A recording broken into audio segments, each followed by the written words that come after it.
Hi there, this is Alvin, and welcome to the Kickstart Commerce podcast, where we share search marketing and domain investing strategies to help grow your business.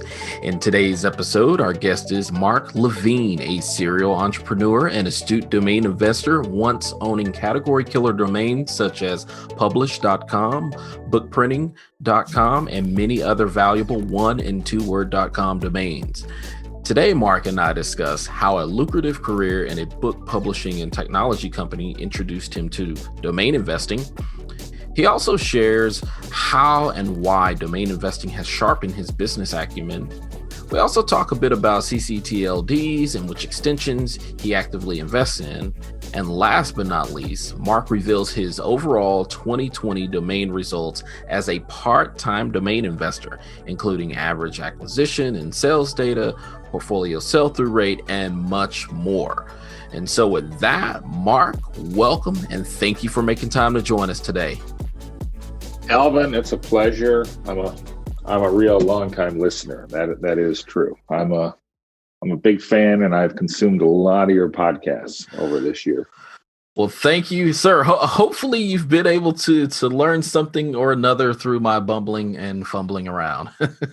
Oh, it's great. You have a great interview style. You ask good questions. You really get people to share good and valuable stuff, and it's been very helpful for me. Awesome. Well, hey, to kick things off, Mark, let's briefly share at a high level with our listeners a bit about yourself, who you are, your personal and professional background. Well, I like to think of myself as a domainer. I love it more than any kind of business thing I've ever been involved in. But I guess in my real life, I'm from the book publishing industry. I've been in that industry for about 15 years now. So that's probably the predominant thing that I've been doing. I owned a self-publishing company that kind of came of age when self-publishing started to explode in the mid-2000s and grew quite large. In 2016, I sold it to a large public company that had a division that did the same thing. And now I took a couple of years off and just did domains and, played around and whatever. And then about 2.5 years ago,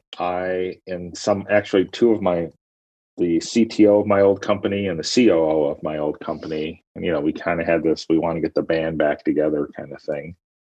And we ended up buying this little literary agency, and there was a big that only sold foreign language rights, so represented U.S. publishers. And if a publisher had let's say a kangaroo children's book, that book would then be licensed to publishers in China, Korea, Brazil, France, Germany, wherever. And, it's a slice of publishing that we didn't really know about when we were in the industry, but it was one that was just really ripe for some technology to come in. And my self-publishing company, we had built this publishing platform that allowed us to publish 11,000 books in the 10 years that we were in business, and every single one was custom. So that not the designs, the editing, just the whole process was customized, and we had, a couple thousand possible combinations of steps in the publishing process. So I basically assembled that same team. The woman who had this agency came in as a partner, and so we kind of learned that part of the business, and we grew this agency to now where we represent 40 publishers, many thousands of titles under management, and we've developed a software system that markets the books, markets the rights, monetizes the rights, and manages the whole thing. Deals with all the foreign taxes. It's just a one-stop shop just for managing foreign language rights. And just 2 weeks ago, we got a Series A investment from a VC. That was something I'd never been involved in before, but it was, again, fun, not as fun as selling and then getting to go do nothing. But, now we sold Next it. round. And so now, I'm back to running a company. Well, I was running it, but, there's a difference when you have serious money invested. And Right. But it's great, and it's a great concept, and there's a lot of potential. So, it's very exciting. I guess the only thing that's going to be different is my amount of time spent domaining, is going to be less. So all you guys fighting with me in the closeouts, you're gonna have probably one less guy to deal with.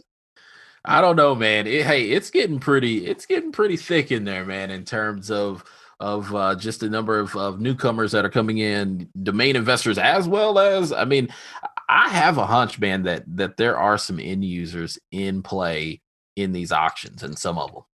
I agree. I was just in one yesterday, and again, I think you always think you overpay for anything that's not $12, but it went really high, but I really liked the word and the concept. And so I kept thinking, like, I have to be in against, I'm either against somebody who knows something I don't know, which makes me want to even get this name more.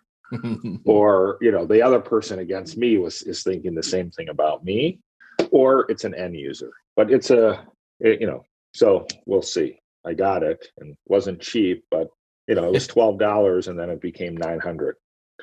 So wait, what?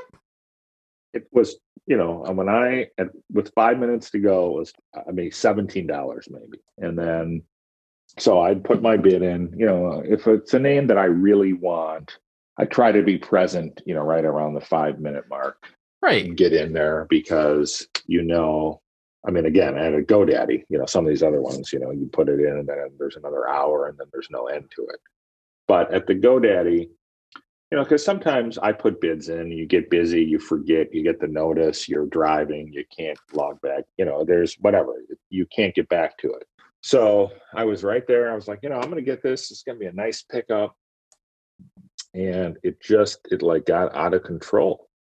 And then, at some point, then it's like, okay, 500, 600. And then I think this is where you can, get stupid with your money, because, it was like, well, now somebody really wants it, which makes me want it more. But it was a term. So I'll just tell you the word. It was storybooking.com. And so I like names that have a story or book or novel, or they're not only publishing related, but they're just very brandable. Right. And storybooking is basically like storyboarding. Okay. When I saw how the term was being used, now again, I didn't know much about it, because at first I thought I was going to be getting it for $17 and I didn't care.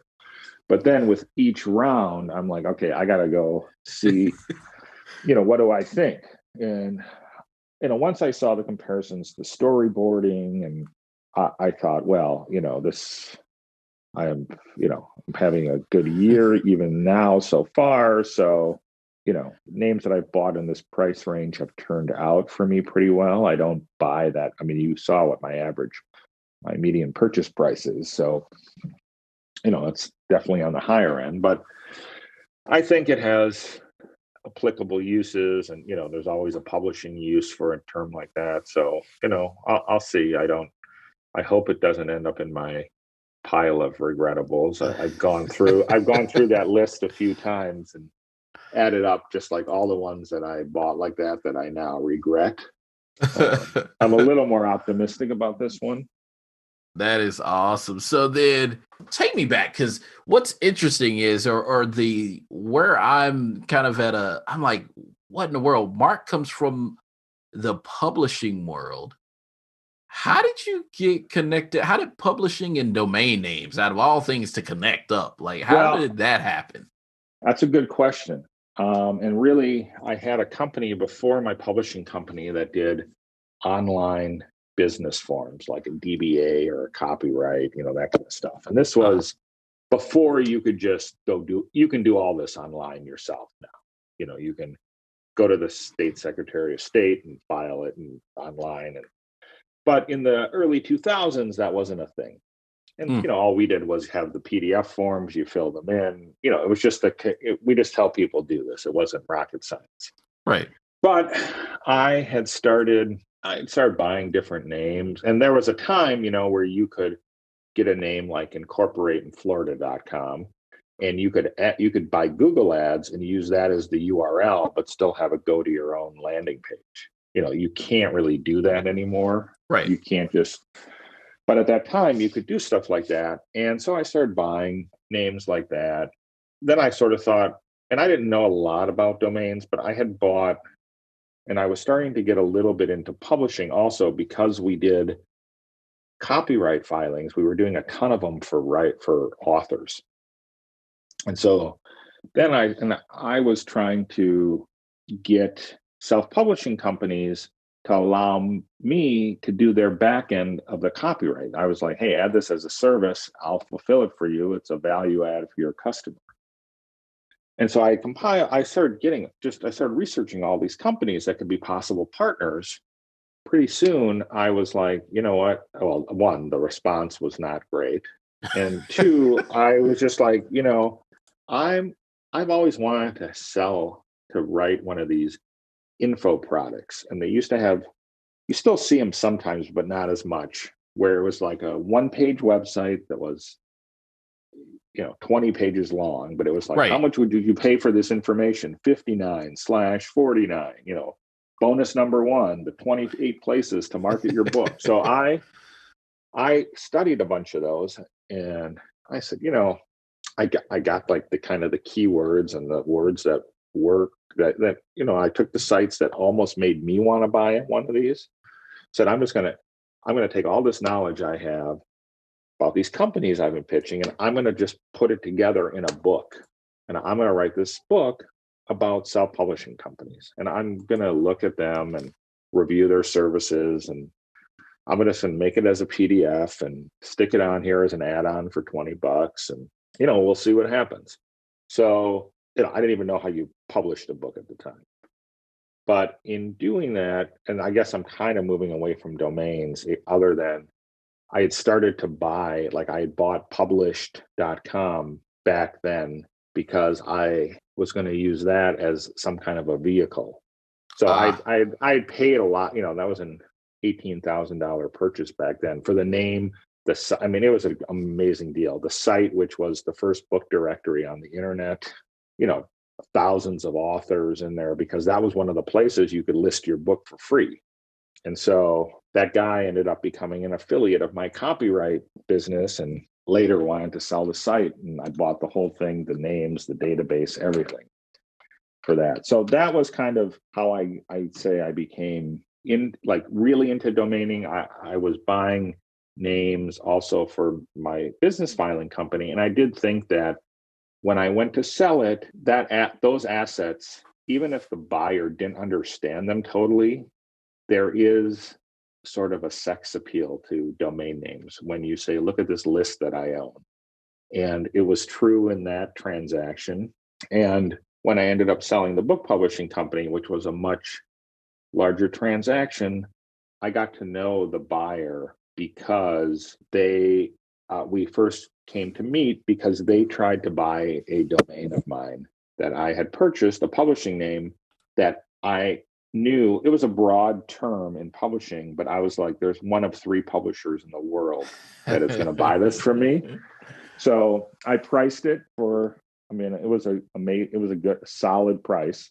And the guy called me, and I'll never forget it because the whole thing changed my life over this, over this domain. He called me and said, well, I see that you own this name. And we've known each other because now by this time I was writing this book about self-publishing that had become a very well-known book, and I reviewed all the companies.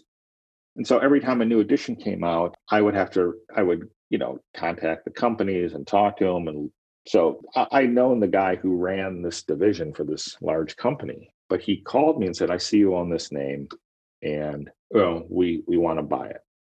And then he said, what other names do you have that are like it? And I had like 3. So I said, give me a couple days. I'm on vacation. I got to look at my list. And we're at my parents' 50th anniversary in Vegas. So I run up to my room. Handrich time. Yep. I bought 50 names that were, good, Right. keyword rich, whatever. It was like, I between this time and the time, we're going to see, the guys who perform like the Rat Pack show. So I got 25 minutes before I have to be down in the lobby. Get all these names, send them to him. Then I don't hear from the guy. So I'm thinking, he must have, it was like every name is 5,000 because I didn't have time to even think about it. So I'm thinking, well, this guy probably just realized what I did and that's the end. But a few weeks later, he emailed me and said, hey, let's talk about these domains. It was like a Friday. He said, so on Monday, let's talk about the name. So I was all excited because I'm like, yeah, I'm gonna sell some names here. And then the conversation starts and he says, before we talk about the names, let me just tell me if this is a non-starter. I mean, we want to buy the names, but also just the whole everything, the whole company, your book, everything. And that was different that was different it. ball game.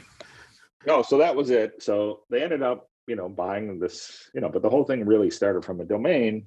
And then my publishing company, we had some great names. In addition to published.com, we ran a big book printing brokerage site on bookprinting.com. We had bookeditors.com. I mean, we had some great names that really helped our business a lot. Like bookediting.com, when I bought that name, and I paid, I think I paid $30,000 to get it. But when I rebranded that book printing division as that, it changed.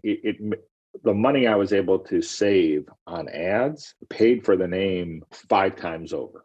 Just money I didn't have to, it ranked better, and just the authority of bookprinting.com. When you are an author looking to print your book, and a book is a very personal thing to an author. Right. There's a great sense of attachment. So you don't just want to turn it over to anyone. So the leads and the business we got just from natural search traffic was so much higher than it was before. And the conversion rates were so much better than the ads. Then, come here, here's our print site. You can, print your book in however long. So again, for that company too, by that point, I was buying a lot more domains because I was really building up a portfolio of publishing names that would really make it hard for any competitor in the self-publishing space to, I was buying genre names. I still own some of these, historicalfiction.com, literary fiction. I mean, I was buying, anything really within the space that I thought would have some value. And so that's how the publishing and the domains meld together. Interesting. Now were you involved in any auctions at that point, like auction platforms, or was this strictly all hand reg? I was in auction sites, really once I bought that publish.com in 2006, I was pretty active. I mean, I wasn't active in domaining like maybe I am now. And I didn't know that it was even an industry. I didn't know that I didn't know any of that until I bought fiction.com in 2010. And still, I didn't really know it was a industry, but I paid an end user price for that name. And I went to this thing called the Search Engine Strategies show, which I don't even think exists anymore. But I went there and Cito had a booth. And I went up there and I was just like, oh, I have some domains and blah, blah, blah. We're talking. And I said, oh, I just bought this name, fiction.com. And they were like, oh, yeah, you're that guy. We read about, I was in, because the name was put in Ron Jackson's thing. It was, but until that minute, I didn't know. I mean, I didn't know that there was an industry. And then Cito said, hey, we do this boat cruise every year around Boston Harbor for all of our big clients. All I was a guy who paid a ton of money for fiction.com, but they must have thought, that I was going to be some big domain buyer. So they invited me to this thing. And that was my first exposure to anyone in the domain industry and talking about it. And, and then from there, I, went to some of the traffics and I started doing, and then, I got really into it and loved it.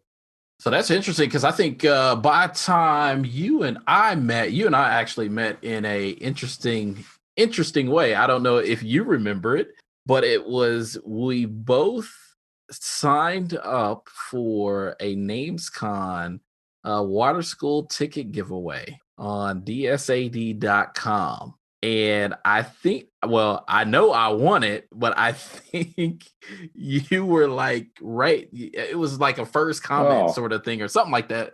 Or maybe oh, it was well, a name. Like I think we had to submit a name, and I think I submitted something like crypto checker, and they basically said, yeah, we're gonna go with that one. That's gonna be the name that we think is some or another. I can't remember, but that's the first time I remember oh, meeting it's, you. oh, that's great. Well, Mark's like, yeah, you still owe me a drink for that one too. Well, I never minded paying for that water school thing. Yeah, it was a great time. Great time. NamesCon 2018. Man, that feels like 5 years ago, having I lived mean, through 2020. the one from last year feels like 5 years ago. Like I can't even believe it was a year ago. Yeah. Yeah, exactly. Speaking of NamesCon, like, so I guess now, had you always attended NamesCon or was that your first time in 2018? No, 2000, I think 2015 was my first one. Gotcha. And I mean, I was like, this is the greatest. It was, one, I love domains. I love talking domain. I could do it all day long. I love it. And the people who are in domaining to me and the ones who I know are the most creative, entrepreneurial, sharp business people that I've ever met in any other walk of life. I mean, they exceed anything else. I mean, it's so much creativity and Right. data and the art. There's a huge art part of it. That you can have all the data you want, but there's still a lot of gut feel stuff that goes into it. And you don't see that in many other industries where some of the same people possess that amount of skills in different areas. Now that makes complete sense. That makes complete sense. And so, like, in terms of you, because you have an interesting journey in and of itself. Of there is this whole domain investor side now, but then you got involved in domains early, but it was really, as a added value to your business, to your existing or to your primary business. Now, when I look at it or think about where you're at today, like, where did you make that shift, or that shift to say, I'm actually, I identify more as a full-time domainer. Yes, I'm a CEO of a company, but this is where I truly want to put, a good portion of my life's energy into it. I mean, certainly I would say the first name I ever sold, like for many people, That's the one. that's starts it off. But I really had a love for it when I bought publish.com. I mean, I loved seeing my name with that as an email address. Like I knew that it was powerful, and aesthetically, I I just knew that they were something great. But for me, just as I started buying more, and again, really up until, I would say, I didn't even track my sales really until 2017. So, Hmm. like, if any sales that came in, I mean, it was just put on a thing and it was part of my business. And it was just, I wasn't, like I couldn't have given you the stats I gave you for this year. That kind of tracking came later. But I just, as I started buying them more and selling more, although they weren't anything, I look back at some of my earlier sales now, and to say I left money on the table would be the overstatement of the year. But in seeing like how bookprinting.com, the actual value that a name like that brought to my business and the actual use, I mean, there was actual data to show what a difference it made. It wasn't just thinking about it and being like, well, this is a cool name and it's going to look good in, bookprinting.com looks better than printyourbooktoday.com. I mean, yes, that is true, but I mean, it was the facts. The data backed it up. And we got way more business and I spent way less in advertising. And that name, it paid for itself over and over and over. And, I only owned it. I think I acquired it in 2012 and I sold the company in 2016. So I didn't have it that long, but I mean, that was, that played a role into it. And then just by then, I was starting to go to the domain things and I love the industry. And for me, like I love creating things. And even for my business now, domaining gives me so many ideas. Right. I see a domain and I'm like, oh, you know what we should be doing at DropCap, my new business is I saw this name and this name made me think about doing a beta reader thing for publishers. But I only thought of that because I saw this name at an auction. So for me, domaining keeps me really fresh with ideas. I love it. And it's kind of like working at an ad agency, and it's kind of like being a data scientist, and it's kind of like being the guy on the beach with that thing looking for the gold. It's a combination of all those things. And again, for me, I don't do it full time. I think all the time I probably should. It's be a better, I should be spending all my time doing that, but I don't. It's a very profitable side business. It helps me in what I'm doing. It helped me at my publishing company and at my new company, DropCap. It makes me a better CEO of it really does, because it keeps my mind really sharp, and I'm looking at words and I'm thinking about things, and it's great. That's why I love it. So even though I don't do it full time, I mean, it's certainly what I've made in the last couple of years. It's certainly my net. It could be someone's full-time job. It's right at that kind of a cusp. Right. But for me, I'm lucky I'm able to use I take out very little of the money, so I keep reinvesting it and buying better names, which again gets harder and harder. And there's tons of new opportunities, and some of these repurposed ccTLDs. I mean, I really have enjoyed that. That's been one of my most favorite things in the last year, has been some of those. I was like Morgan, I was one of the only guys in Park.io auctions in 2015. Well, that ain't the case today. No, I mean, names that I had back then that were selling at retail back, I'd say in early 2016, I started selling some of these good IOs that I had, and they were selling at prices that, today might barely be a wholesale price. Again, so I've had a lot of success with IO, and before it became a thing, and so I enjoyed that. Yes, it's getting harder and harder to get IOs at any kind of a good price, even subpar ones. I mean, right. Like last year, I sold I think 21 IOs, and almost most of those were hand registered, and most of those were not, one word. I mean, some of them were, but not one word. Some of them were just brandable. They were, I have, that they weren't anything special, but there was enough people using the terms that I knew somebody is going to want the IO.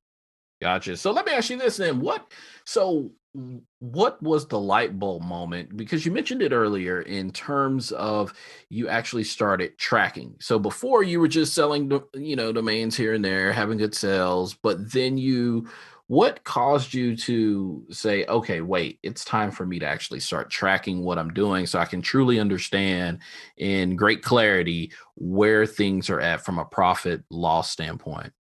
I knew from a profit loss standpoint that I was always in the black because I never took any money out, and I never put any money in.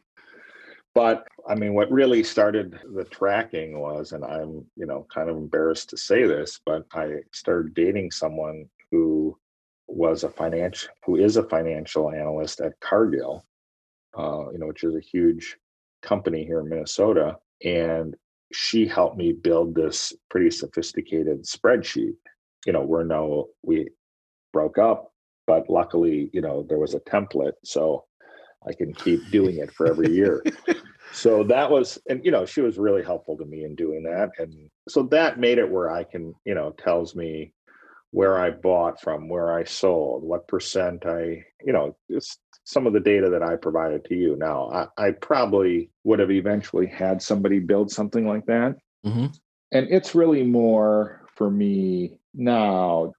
I'm not spending every day being like, well, I have to get this percent return on this. Right. It's really just for me to see like, okay, how is this thing performing? Okay, my gut on hand registering some of these IOs that are a short CV IO that I'm able to hand register. I can look back and say, I've sold 6 of these this year, and it's so similar. I should get this one too. Or it's that kind of data that, okay, now I'm in an auction for this IO. It's really similar to ones I hand registered, and now I can't do that. But I'm seeing like, okay, I sold these other ones. They're all the sales are right in front of me.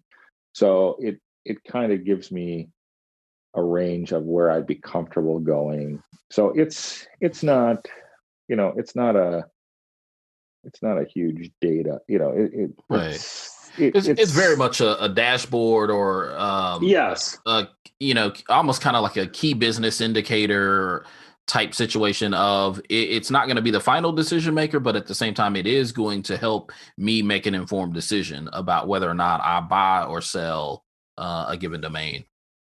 yes. And it just allows me to see patterns and where I'm selling things and where I'm buying things. And and again, also I just take the thing and give it to my accountant, and it goes in, and it's an easy place for them to log in and see the sales and see the net. And it's helpful. It's been helpful to me. It's again, I don't look at it other than last year I had a sales goal, and so I was really trying to hit that. Right. And I did. I fell a couple thousand short, but at the end it was like, okay, I got this. I'm willing to take a little bit less on a name or two to see if I can push myself over the top. But you know how it goes. It's you, and last year was a crazy year. I mean, not only because of the pandemic, but I had my best year ever as a domainer by a lot. And I mean, I know many other people did too. Right. But my sales from January to mid-April was skyrocketed. Like $12,000. Terrible. $12,000 total from January to Oh, you said April. Okay. But from April on, it was, I mean, it was incredible. Yeah. But yeah. I was on the phone with one of my really good friends from domaining, telling him like, God, I do not know what I'm doing wrong. Like I must be I must have become terrible. I can't, and there is that. I mean, for me at least, when I go through a drought, I'm like, God, everything you buy, you think you're good, but maybe I am really not good at this. And then something happens and validate, you get a big sale and you're like, oh, well, I am good, I guess.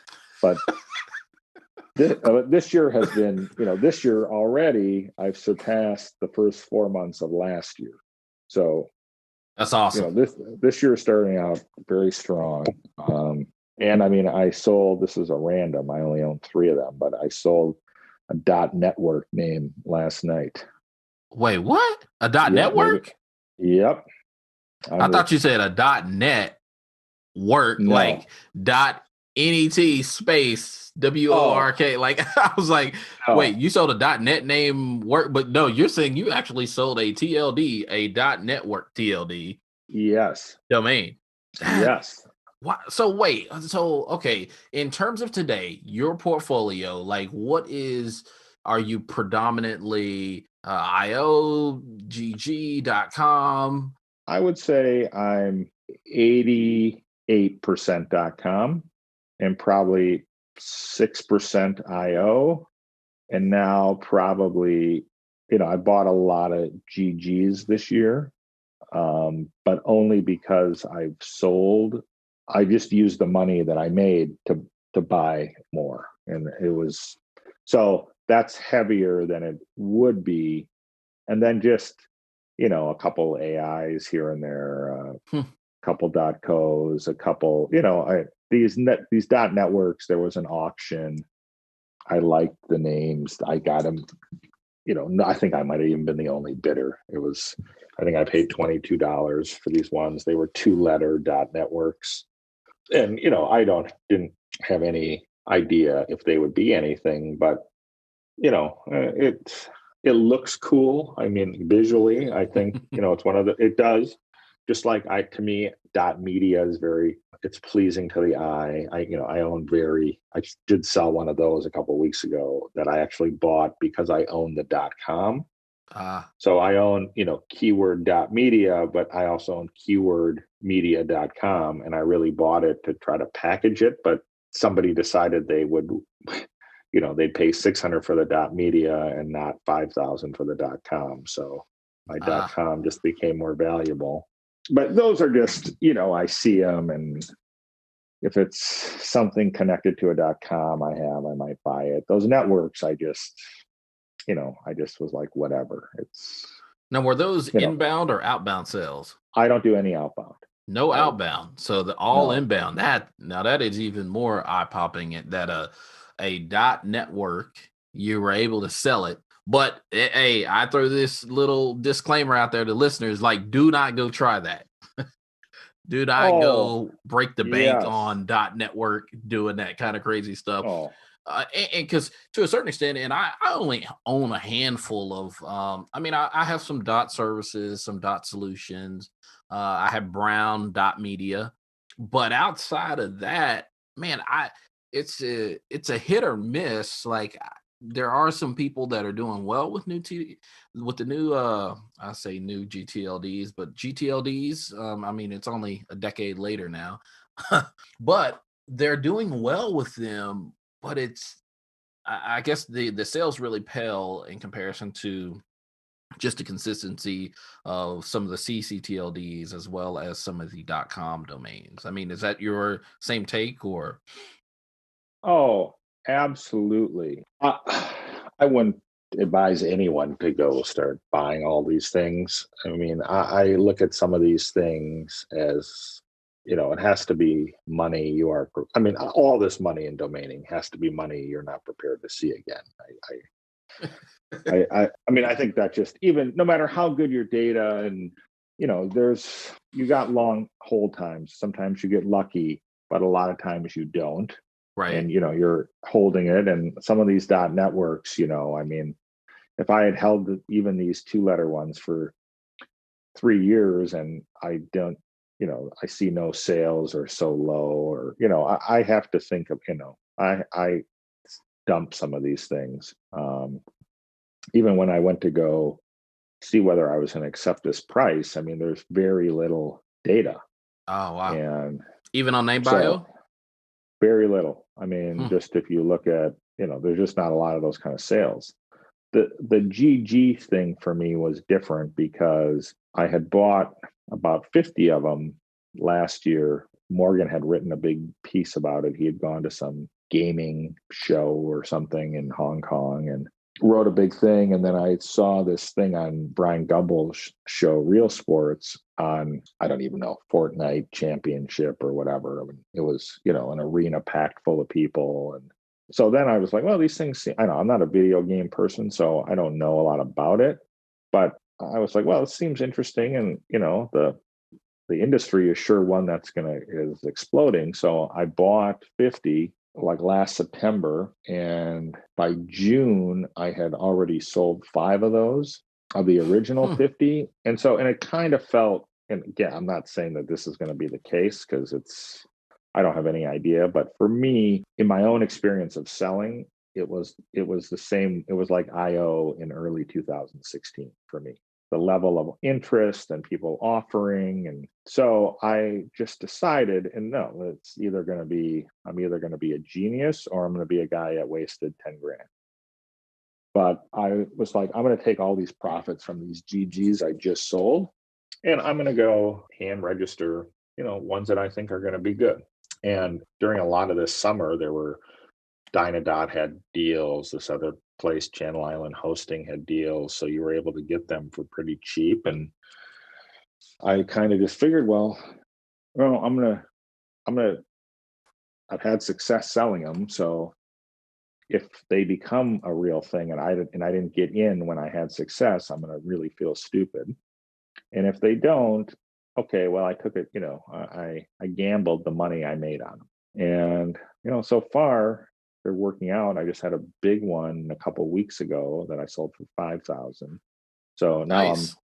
even after my hand regs, I'm now in the black, but I have a few hundred. So I guess I'm going to worry about it next year at renewal time, which, it's going to be a steep bill, but, we'll see if, so far they keep getting a lot of searches, and every month they're getting more than they got the month before. And, I'm bullish on them for now. And, I think it was something that, Morgan brought this up on your show also, how he was saying, when people are like, there's no opportunities, all the .coms are gone. But he said, but yes, but there's opportunities in all these other ccTLDs and other ones.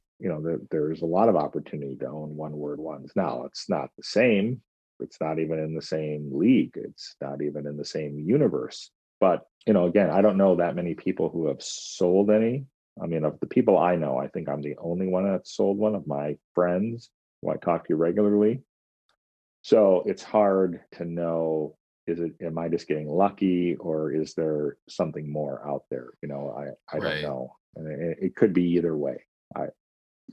I hope that I'm right and it becomes a thing, because it's going to be great. But, if not, it was, to me, worth the gamble. Right, right. That's kind of where I sit today. With at the time of this recording, anyway, early January 2021. That's kind of where I sit with my reflections on .cc and .tv. That it's like, well, with things headed the way they are in terms of, it seems like we're consuming more and more video on a daily basis. .tv seems like it's right that it could kind of make this pull an LL Cool J line and don't call it a comeback. It's like, I've been here for years, Yeah, yeah, um, yeah. but so I see it that way. But then I also see .cc more so. I'm hedging things on more like where things are headed with cryptocurrency. Although I can obviously think of many different acronyms that CC could stand for: credit card, cryptocurrency, Christian church, the list goes on, cycling club. And there are quite a few sites that use .cc, but it's very much what you said. It's, I'm willing to go there. I think I have like 60 names invested so far. And the reality is, if I lose it all, I lose it all. It was money that I could stand losing. But it comes a time that you have to do your research, and you just have to take the best educated guess that you can based on what data is available, whether it's name bio or DN Journal or any other outlet for domain sales data. It's like, you just got to do what you can. And speaking of domain sales data now, so the tool that you have in terms of keeping up with your domain stats, like how many full years have you used that? For sure, 2017, I think, was 2017 was my first year of using it. My sales have gone, like, in 2017.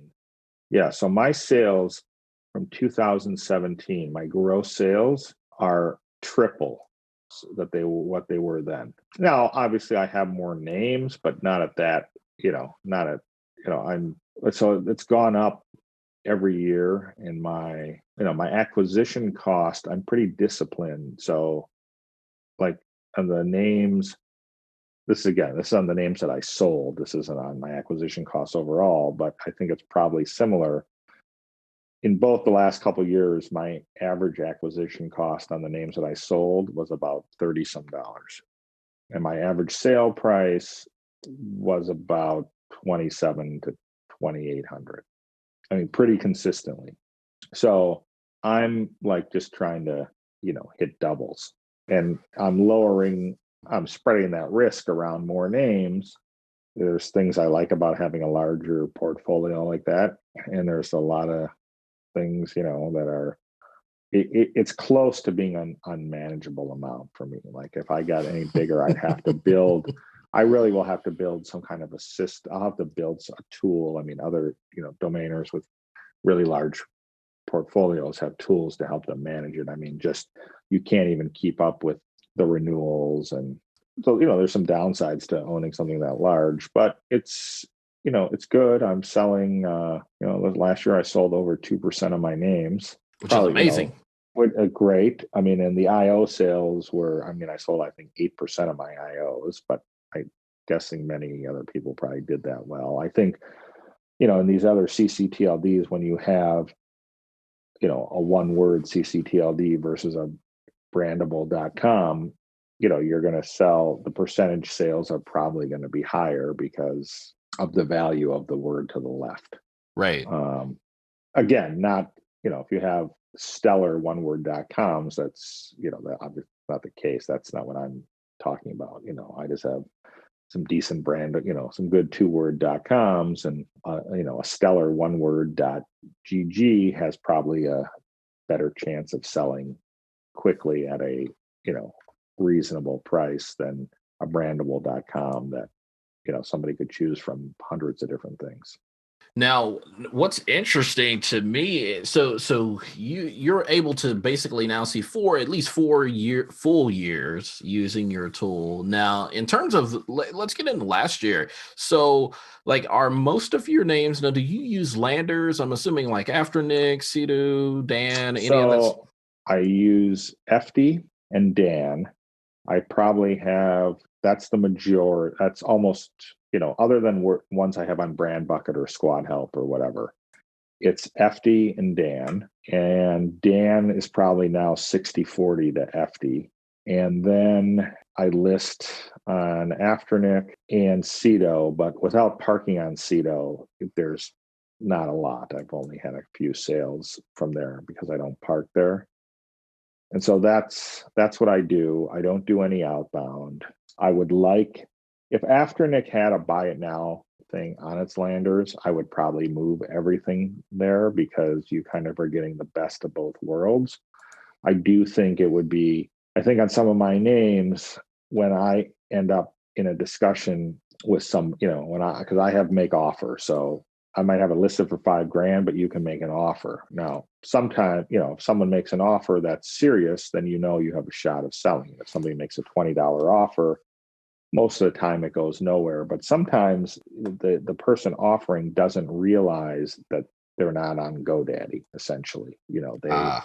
They just think like, well, I heard a domain was $10, so I offered you 20. And so you can't really fault people for that. But I do think if they were all at Afternic and their brokers were doing it, they're talking to people who think domains are $10 all day long. So they're probably better at dealing with that than I am.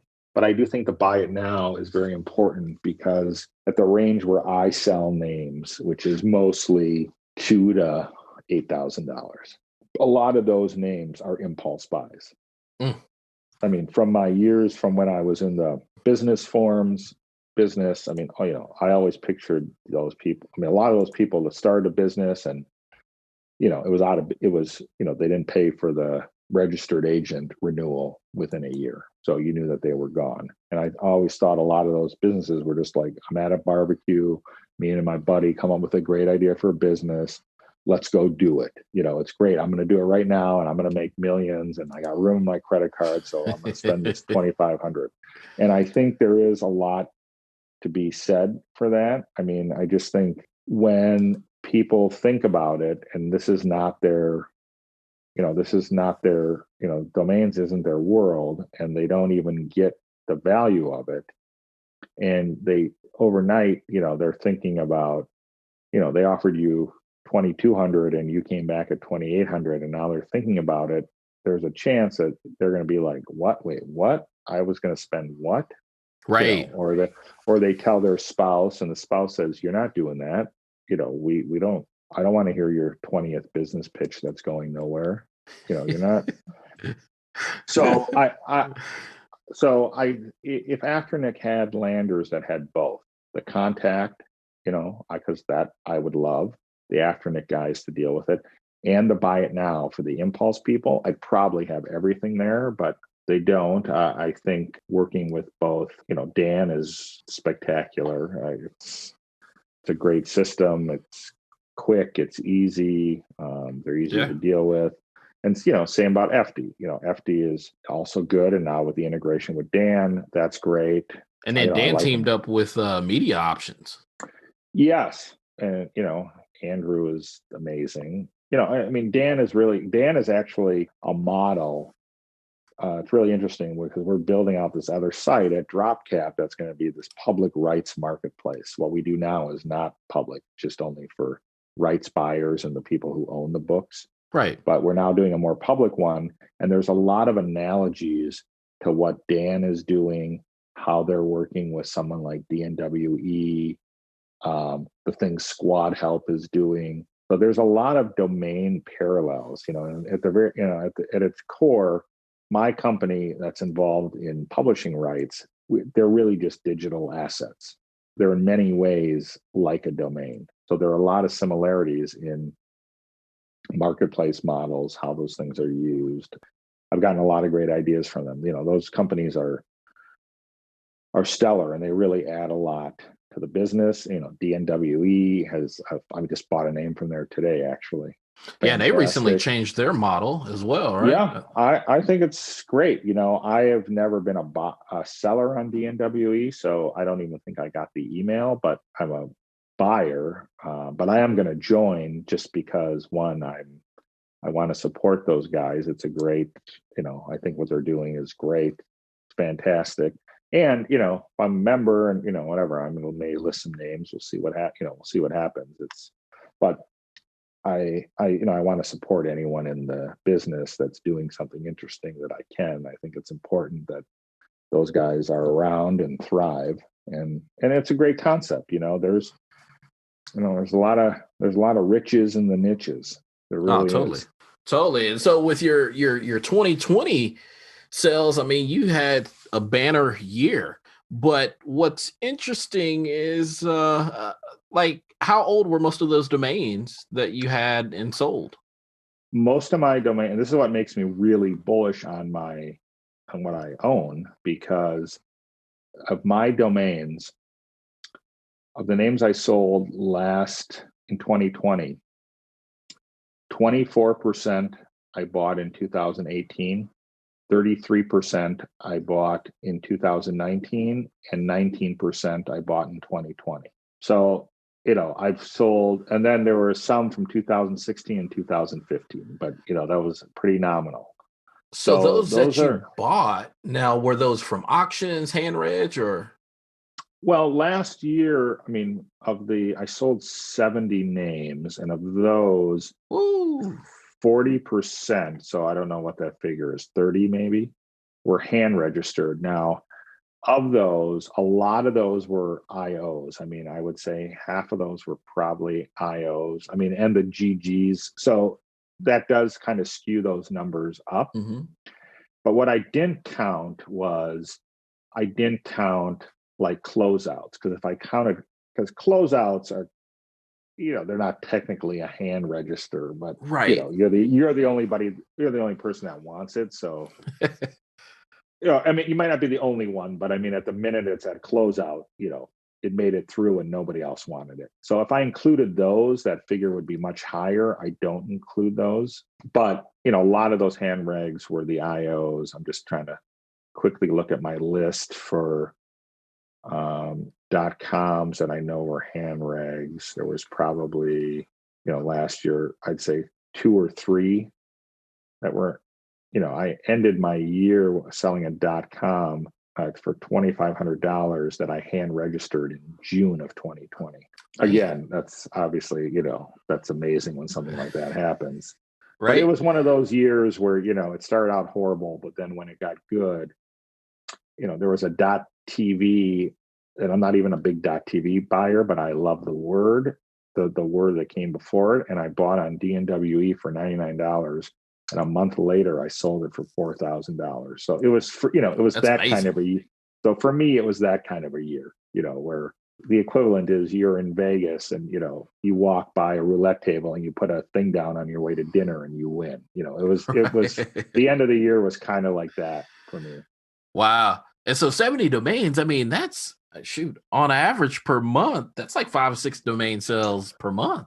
I know it Yeah, doesn't no, necessarily work out that way, but because you may have one month that you did 10, another month you did 4, but spread across time, I mean, 5 to 6 domains a month. That means that the cash register is ringing. I mean, you aren't out there wondering too many Mondays like, oh man, I probably need to quit. no. I mean, those first 3.5 months were rough. I mean, even take out the COVID. I mean, March, because in March everybody was like, well, what, I may never sell a name for the rest of the year. Right. But even before that, it was just slow. And I don't have even though I have a lot of names now, I don't have enough to, I think, be able to tell patterns. I think, my friends that have 10,000, 20,000 names, Mm. I think they have enough to see patterns. Like they know in October, I always do great. And here, I think for me, it's still kind of haphazard. I think, people want to buy it when they want to buy it. Interesting. And so then, like, what do you see looking so coming out of 2020? Like, what do you see moving forward into 2021? Like, what's your best guess at how things are going to roll out for the domain industry in general? I mean, that's a question that I think, depending on where you are in the industry, you'd have many answers. Right. If you're a Rosner and you have those premium one word.coms, it's going to just get better. They're becoming, more and more expensive. Those prices are going to continue, I think, to go up. And that is going to cause people, it's going to put them out of reach for some companies. And so I think Nickel brought this up. I mean, it's just a natural kind of thing. People are going to go look for, I want a cool word and I'm going to take a different extension. Oh, I see people, IO has and CO have kind of become those things where they're becoming familiar to people. I mean, just if you, even like to the average person, you see a lot of ads on even your Facebook page for products that are using a .co or a .io. They're not, they're, you've seen them before. They're not completely unfamiliar. So, I think as .coms become more expensive, it creates opportunities for other. I mean, I think ccTLD is more than the G's, but I think that those new G's are just limited because there's only so many words that are going to look great before .media. Right. So it's different. It's not always a fair comparison. So obviously, look, I hope GG becomes a thing. If it does, I'm gonna be thrilled. I mean, I have a great IO portfolio now, so I hope that continue. I just repriced all my IOs just a couple days ago because I don't do that very often, and there were some bargains somebody could have got. Let me just say that. That's So that. Yay, I made a sale. Oh yeah, gosh. yes, that is always disheartening. When I just had one of those too, where it was like, oh, the one place I had it on Cedo, I didn't change it, is where they bought it. So I think I do think all those are going to continue to go well. I've heard other people say the following, and I agree that the margins for investors are going to get less Mm, because I just think the prices that we're paying at auction to get, okay names, it's moving up faster than the retail prices are. right. So I think that's going to be the case. With the IOs, I can't even believe some of the wholesale auctions I've seen. Right.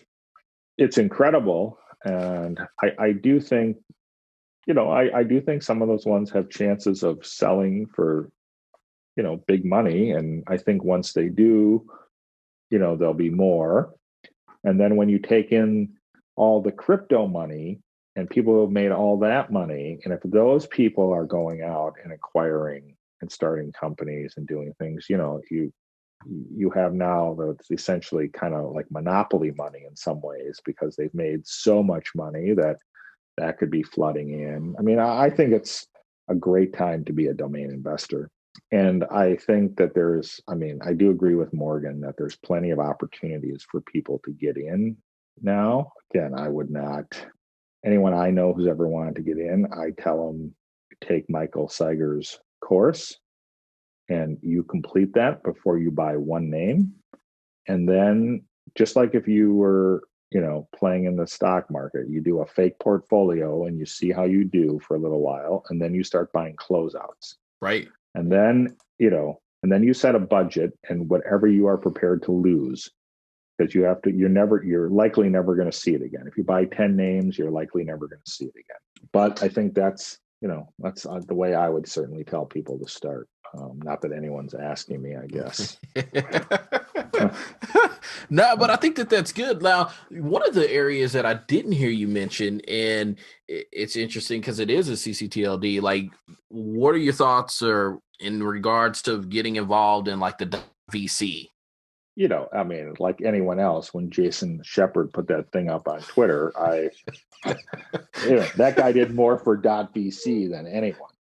There was that $5 sale, so I bought a bunch of them. I like them. I think there's way more use than what we all think. I think in the domain industry, we just see venture capital. And I think that probably is some of the use now, but there's also video conferencing, video conference, there's somebody else is going to use it in a different way. I like the ones that I own. I bet I own, I think at that $5 sale, I bought 50 of them, something like that. I like them, but I think it's really something that and I don't know what the renewal price is, but when they renew, I'm going to have to take a look at what the traffic was. If there was, I'm not going to renew all of them. For me to renew, or even what I did with the GGs, without the sales, I wouldn't have, bought 200 and some GGs. So the same thing would be with VCs. I'm not going to double down without, I'll probably keep the ones that had some, at least, some interest, or that are getting some level of traffic. Because, a lot of that stuff has to be type in.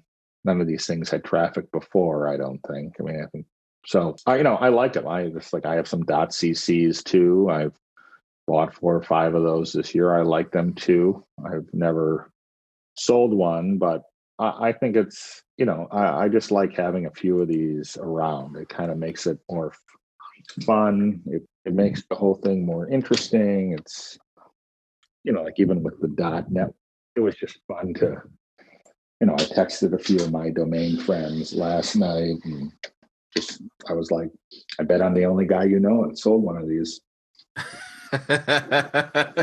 So, just for like that kind of stuff. Right. Now, with the Bitcoin craze going on, do you have any names with BTC or Bitcoin in the mix? I do have some. Well, I have some decent blockchain related names. I have some Bitcoin. Not just with the word Bitcoin in it, but with, bit and then something else. Right. I have ones with block and something else. I have ones with chain. So I do. And again, I've not sold one yet, but I'm sure hopeful. It's like, I'm hopeful. I'm willing to put a little bit out there, put a few lines out, and see if we get any hits.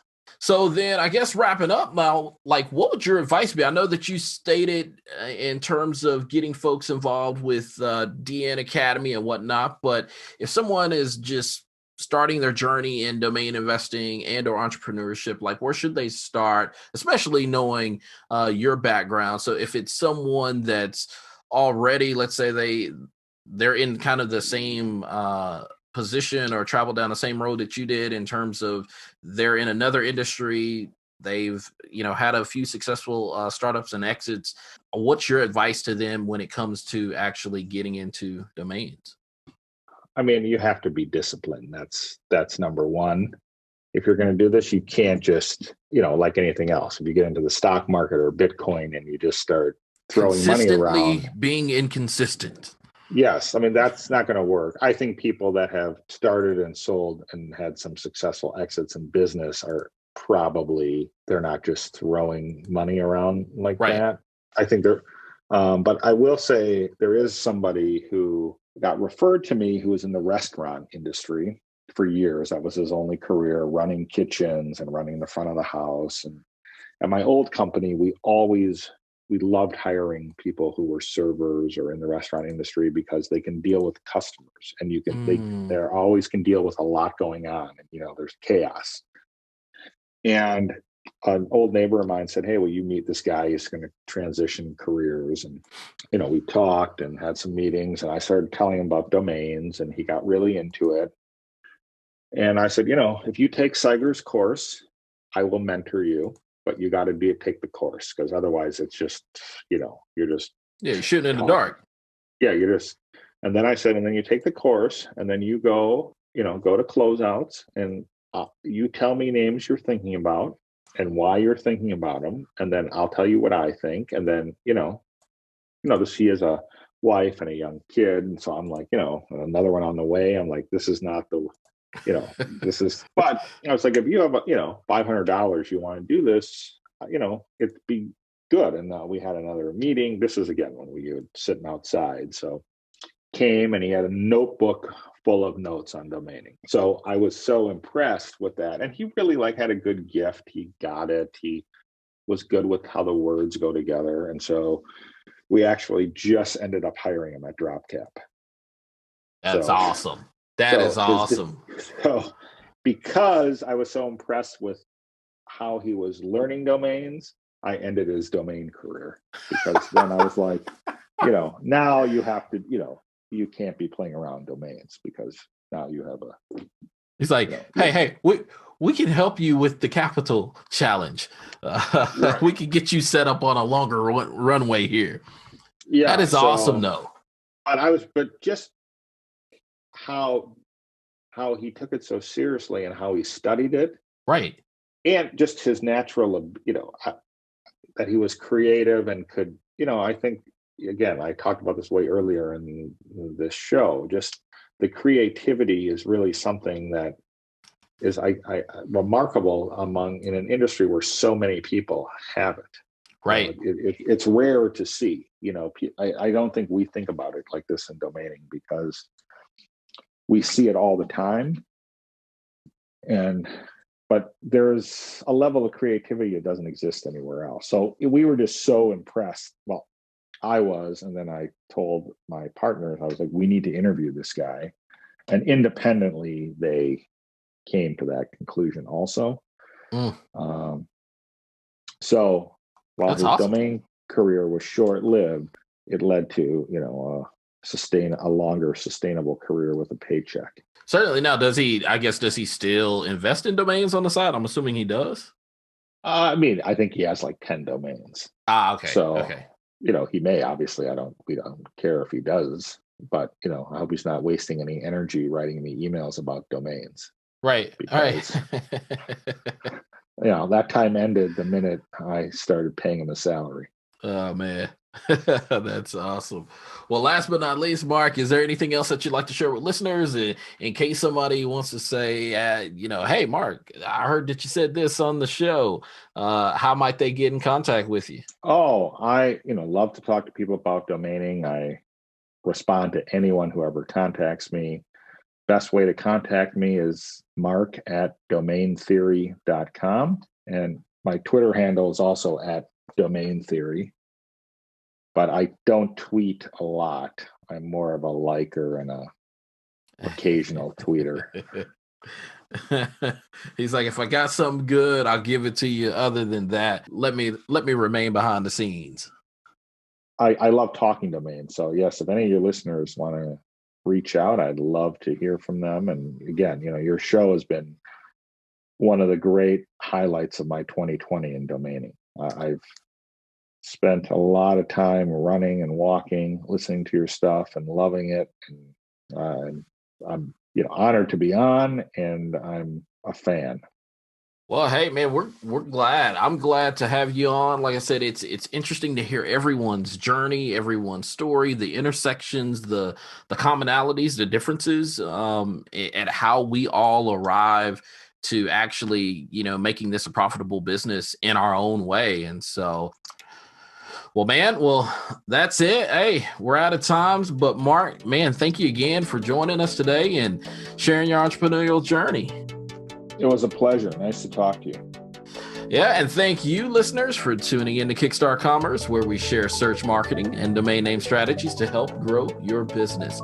Please subscribe to this podcast via iTunes, Google Play, Stitcher, Spotify, or Podbean. And last but not least, please visit kickstartcommerce.com to subscribe to the newsletter sharing tips and tricks about the disciplines of digital strategy. Thanks, and that's all for now.